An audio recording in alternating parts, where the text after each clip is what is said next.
Hey there, Jonathan here, coming at you with a overview of Marvel books shipping in July. So this is the Marvel Previews number 44, the May issue. Right on the cover here, probably going to be my most anticipated book for July.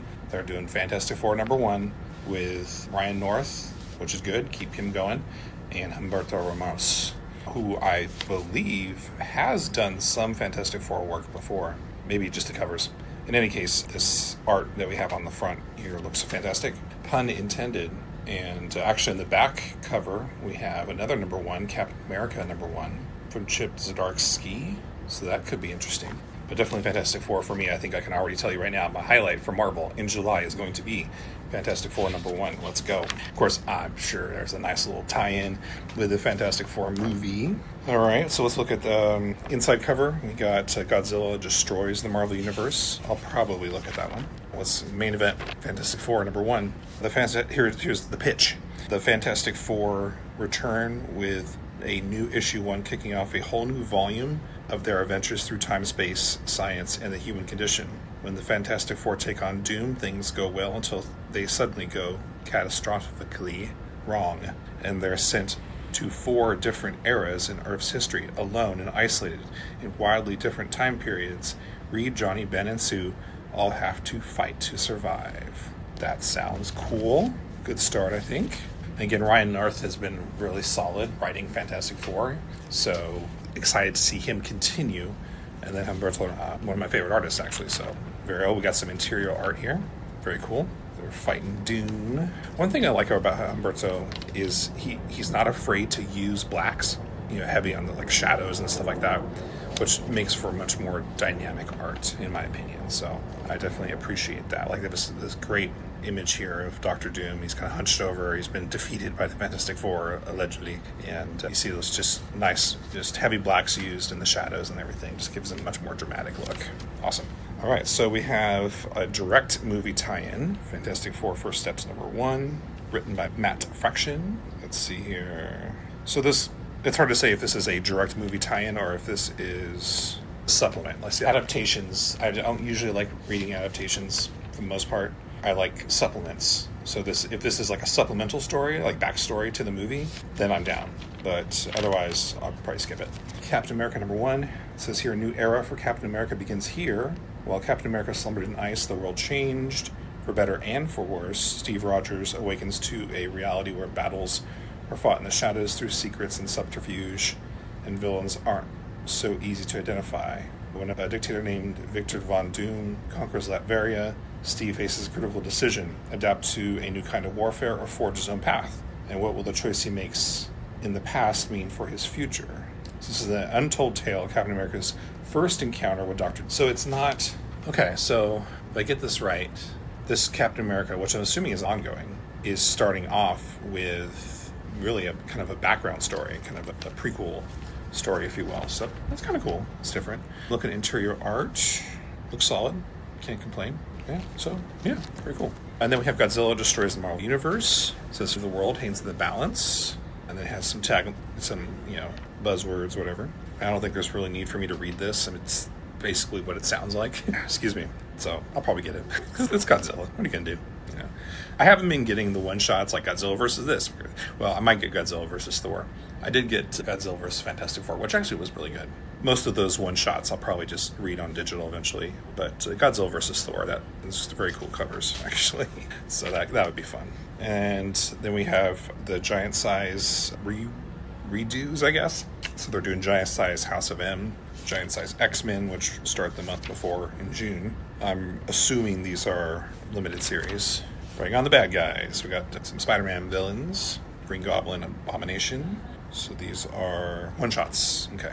It's kind of cool, but it's fine. Oh yeah, Imperial. So Imperial started last month, and so I'm actually excited about this. I always like Marvel Cosmic, so I am down for some more of that. Especially when Jonathan Hickman's writing it. Let's go. Marvel Knights, The World to Come 2 of 6. Probably will be picking this series up because you got Joe Quesada and Christopher Priest doing the writing. Christopher Priest doing writing, and then art, Joe Quesada. So I've always liked Joe Quesada's art for kind of similar reasons for Humberto, because again, he's not afraid to use heavy blacks in his ink, in his arts, and just having those shadows. It just, yeah. Here we go. Immortal Thor 25. It says here, the story ends. At the end of his tale, Thor strode into, I think you pronounce this, Iblain, third land of the dead, where nothing could return. And there, beyond all battles, beyond all cares, he stood and fought for justice one last time against the great serpent who wore his own face and held his own hammer. This was the story of the immortal Thor and the deciding of his fate. Next up here we have Immortal Thor 25, which looks like possibly an end to this story arc. Been loving the alt covers from Alex Ross on these, so I may pick this up just to see how this storyline ends. I haven't been too into this version of the Thor as much, but kind of fell off it a little bit. I'm not sure exactly why. Maybe just too many books to read and something had to be cut. Because this is the end of the storyline, then they might, start a new one, maybe new creators, something for some fresh takes.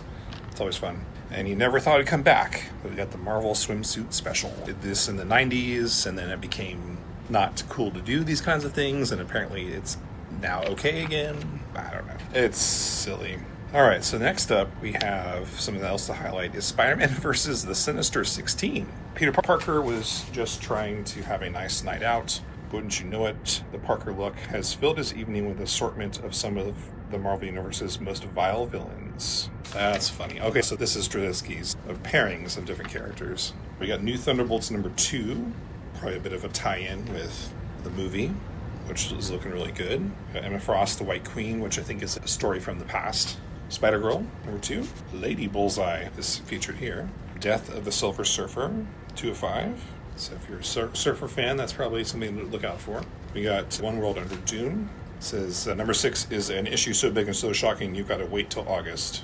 Cover shows Dr. Doom pulling apart Mr. Fantastic. That's kind of disturbing, actually. We'll see what happens there. You got all the One World Under Doom tie-ins. Oh, Doomed 2099. And what's this?